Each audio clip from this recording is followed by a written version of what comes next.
Good afternoon, students. Welcome back to the shop.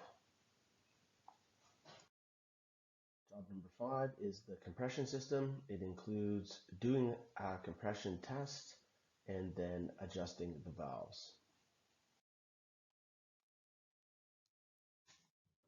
On this slide, we're going to check the compression of this engine using a compression tester. The pressure should be between 60 and 80 psi for a utility 4-stroke engine because they have an automatic decompressor. The decompressor is there so that when we pull the cord, the decompressor can bleed off a little bit of the pressure so that it's easier to start. After the engine is running, the engine goes to full pressure. If the valves are incorrectly set, the decompressor will work too well and the compression will be low, or the decompressor will work too good and the pressure will be too hard and too high, too hard to pull.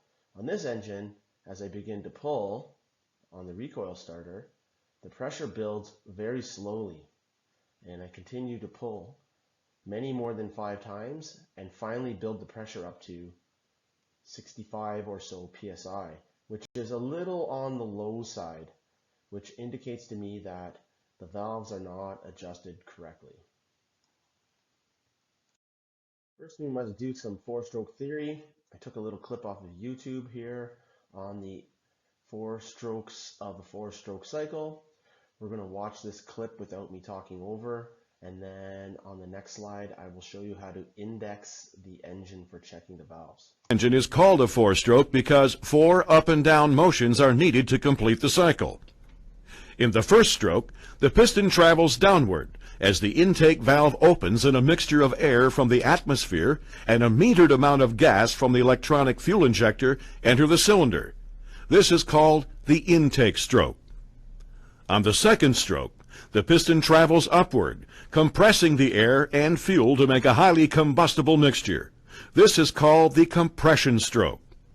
At this point, the spark plug fires, sending the piston downward from the expansion of the air and gas mixture. This is the combustion stroke. The fourth stroke is the exhaust stroke. As the piston travels upward, the exhaust valve opens to release the burned air-fuel mixture.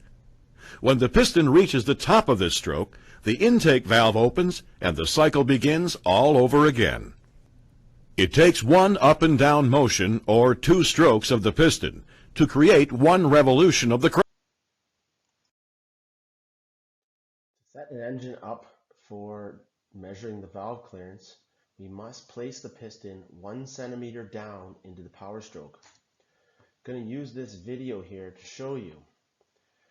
As the engine rotates, the valves open and close. We must observe the order these things happen to put it in the right spot. Right here, intake valves open, pistons going down, which is the intake stroke. Then both valves close and the piston moves upward, compressing that mixture. This is the compression stroke. This is now top dead center. The spark plug fires and the piston moves down just a little tiny bit. This is where both valves are tightly closed, intake and exhaust, and the piston has moved down about 1 centimeter into the power stroke. This is the only spot that we can measure the valve clearance because there's no tension on the valve springs or the valve lifters. Here's some engine reference data we're going to need. We're going to need the intake valve clearance and the exhaust valve clearance. The range for both of them is 4 thousandths to 6 thousandths of an inch. So 5 thousandths of an inch is the perfect measurement. 5.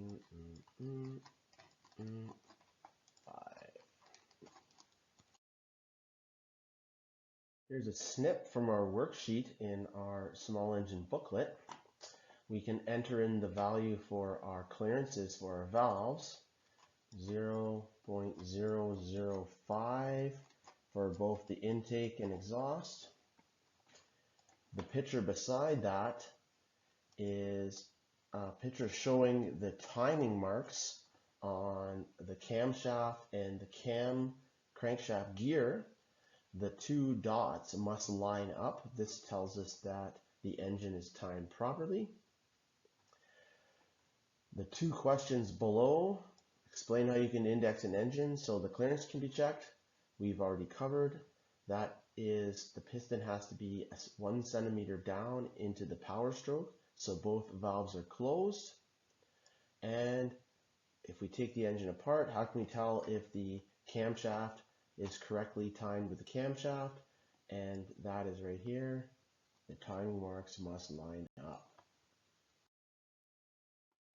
In this slide here, I've taken off the sump cover, and this is a close-up of the cam gear and the crank gear. And shown in the yellow circle is the timing marks here and here that line up. So if we take the engine apart, we can check the timing, and this is also the same spot. These two parts need to be installed before we put it back together. Here's a close-up of the cam gear and the crank gear. I counted the teeth on each. The crank gear has 24 teeth, and the camshaft gear has 48 teeth. That means that the camshaft spins half as fast as the crank. That's important information for the test. In this slide, we have a close-up of the camshaft. The lobe at the bottom is the exhaust lobe, and the mechanism underneath it with the spring is the decompressor. The decompressor holds the valve lifter off of the base circle, and that lifts the valve up a little bit to let some pressure out. But after the engine speeds up, the flyweights move out of the way, and the lifter can ride on the base circle for full compression. It's a very ingenious, very simple mechanism. Makes the engine way easier to start, but then you still get full power once the engine is running. In this slide, we're going to index the engine so we can check the valve clearance. We have to observe the valves opening and closing and the direction the piston is moving. First, the piston is moving down. This is the power stroke. Then the exhaust valve opens. Piston's moving up. That's the exhaust stroke. Then the intake valve is going to open and the piston's moving down. This is the intake stroke. Then both valves are closed. Piston is moving up, building pressure. When the piston gets to the top, the spark plug is going to fire. This is the start of the power stroke. Then we move the piston down about 1 centimeter into the power stroke, and this is where both valves should be loose.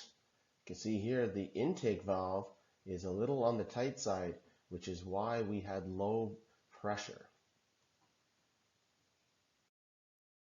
Here we're going to adjust our valves. On the left side we have the exhaust valve, and on the right hand side we have the intake valve. We're going to take 5/1000 of an inch feeler gauge, and that slides into the exhaust valve perfect with light drag. And when I try to put it into the intake valve, I can't even get it in there. Stuck. So the valve is too tight. So to adjust the valve, I'm going to loosen the lock with my 10mm wrench. I'm going to turn the adjuster with my finger until I get the light drag I want. Then I'm going to hold the adjuster with a 14mm wrench and then tighten the lock again. After it's all locked down, I check it again with my feeler gauge, and I have the perfect light drag. Mint. After the job is done, you reassemble the engine and test the engine. For you guys, you have to find the test for job number 5 in EDSB and complete the test and submit it to me, and that's how I'll know that you learned something today. Thanks very much. See you next time.